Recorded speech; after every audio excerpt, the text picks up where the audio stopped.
un intérêt qui ne nous apporte rien.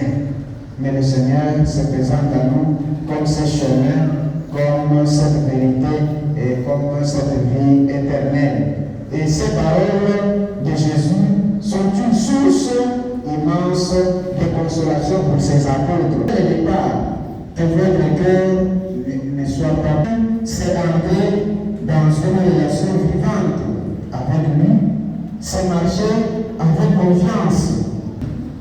Parfois, la vie chrétienne, c'est une vie d'épreuve.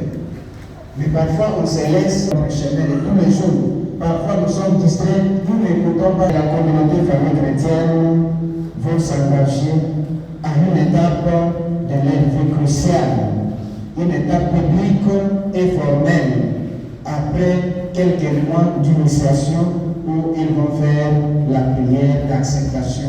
Cette prière n'est rien d'autre que de renoncer à la vie du péché et d'accepter Jésus-Christ comme Seigneur et Sauveur de leur vie. Et mettre Jésus-Christ au centre de leur foyer ou de leur famille. Que le Seigneur Jésus puisse prendre possession de leur vie et que leur vie puisse toujours être guidée par ce Jésus qui est le chemin, la vérité et la vie.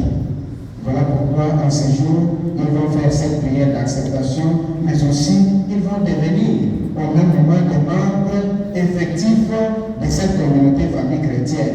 Comme nous le disons toujours, la sanctification, ce n'est pas seulement parce qu'on est prêtre, parce qu'on est sœur. Et pourtant, la sanctification commence là où la vocation première naît. C'est dans la famille. Voilà pourquoi nous le disons toujours, les couples, les mariages n'est pas un lieu de malheur, mais c'est plutôt un lieu de bonheur.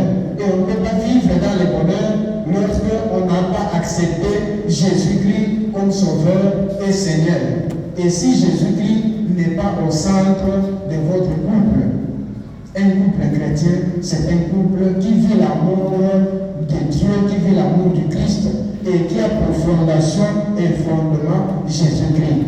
Voilà pourquoi, à travers cette prière d'acceptation, nous avons prié pour le couple qui vont s'engager aujourd'hui, mais aussi pour tous les couples qui traversent des moments difficiles, où l'amour n'a plus de goût, pour qu'ils puissent revenir vers le Seigneur, qui est ce chemin qui ouvre notre cœur à aller